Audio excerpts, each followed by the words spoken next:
আসসালামু আলাইকুম এভরিওয়ান, সবাই কেমন আছেন? আশা করি সবাই আল্লাহর রহমতে ভালো আছেন।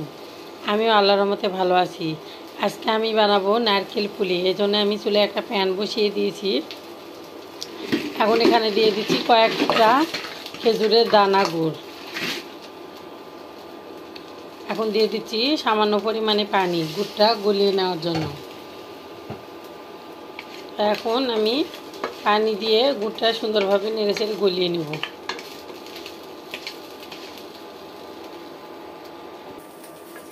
আমার গুড়গুলো প্রায় অর্ধেক গলিয়ে গিয়েছে।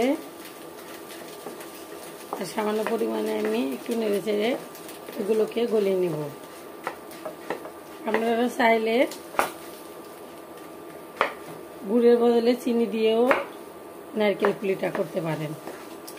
খেজুরের গুড় দিয়ে মজা লাগে বেশি, এজন্য আমি খেজুরের গুড় দিয়ে আজকে নারকেল পুলিটা তৈরি করতেছি। আমার সবগুলো গুড় গলিয়ে নেওয়া হয়ে গিয়েছে। এখন দিয়ে দিচ্ছি 1 বাটি কোরানো নারকেল। নারকেল দিয়ে আমি গুড়ের সাথে মিক্স করে নেব।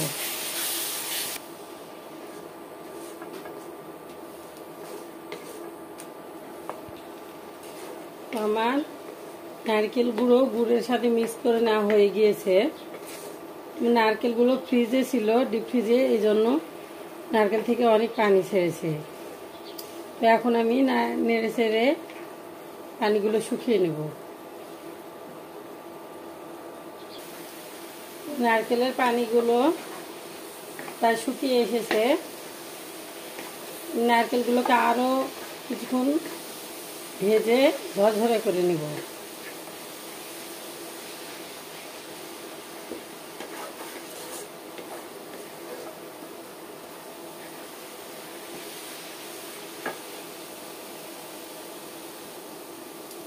তোমার নারকেলের পানিটা শুকিয়ে গিয়েছে পুরোপুরি। নারকেলটা অনেক ঝরঝরে হয়েছে। এখন আমি এটাকে চুলা থেকে নামিয়ে নেব।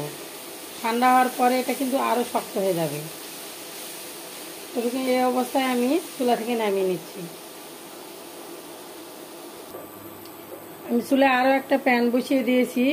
এখন প্যানে দিয়ে দিচ্ছি পরিমাণ মতো পানি।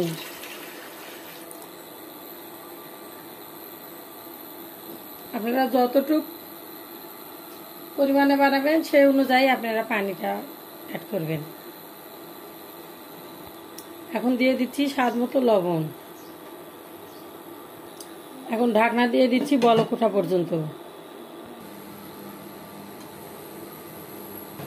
তো আমার পানিটার বলক চলে এসেছে। এখন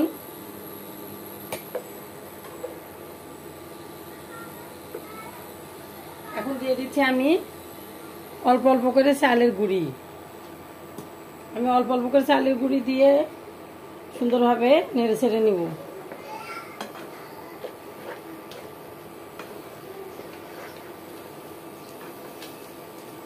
এক্ষেত্রে কিন্তু চুলার আঁচটা একবারে লো করে দিতে হবে।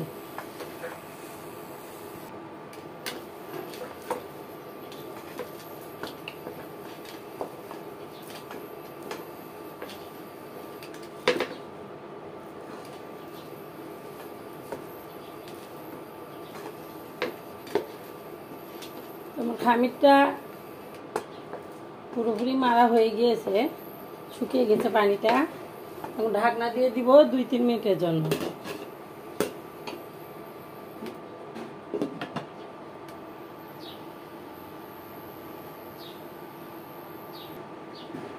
তো 2-3 মিনিট পরে আমি ঢাকনাটা উঠে আরেকটু নেড়ে চেড়ে নিচ্ছি।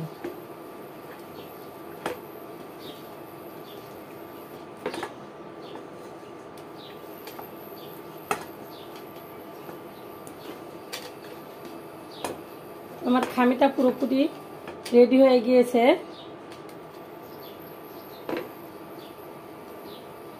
এখন চুলা থেকে নামিয়ে নিচ্ছি। খামিরগুলো ঠান্ডা হয়ে গেছে, এখন হাত দিয়ে ভালো করে মথে নেব।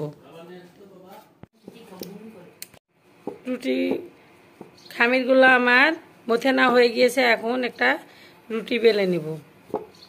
তো রুটি বেলার জন্য সামান্য পরিমাণ আটা নিয়ে এখন রুটিটাকে সুন্দরভাবে হাত দিয়ে বেলে নিচ্ছি।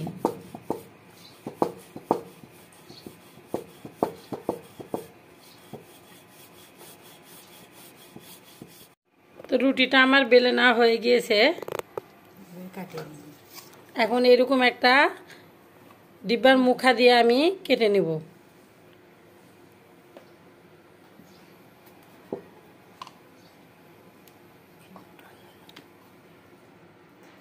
এভাবে করে আমি একটা একটা করে মুখা দিয়ে সুন্দরভাবে কেটে নেব। তো আমার সবগুলো রুটি কেটে নেওয়া হয়ে গিয়েছে মুখা দিয়ে।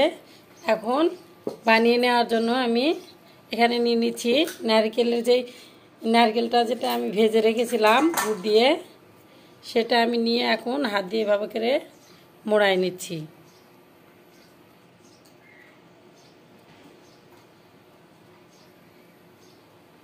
এভাবে সুন্দর করে মোড়া নেওয়া হয়ে গিয়েছে। এখন ডিজাইন করব। ডিজাইনটা আমার আবার করা ভালো হয় না, যে এইভাবে করে ডিজাইন করে নিচ্ছি। ডিজাইনটা মুখে তো এইভাবে করে ডিজাইন করে নিয়েছি। এখন আপনারা চাইলে এই যে পিঠার যে ছাঁচ আছে, এই ছাঁচেও আপনারা করতে পারেন। এভাবে করে ছাঁচের ভিতরে এমনি চাপ দিয়ে দিতে হবে।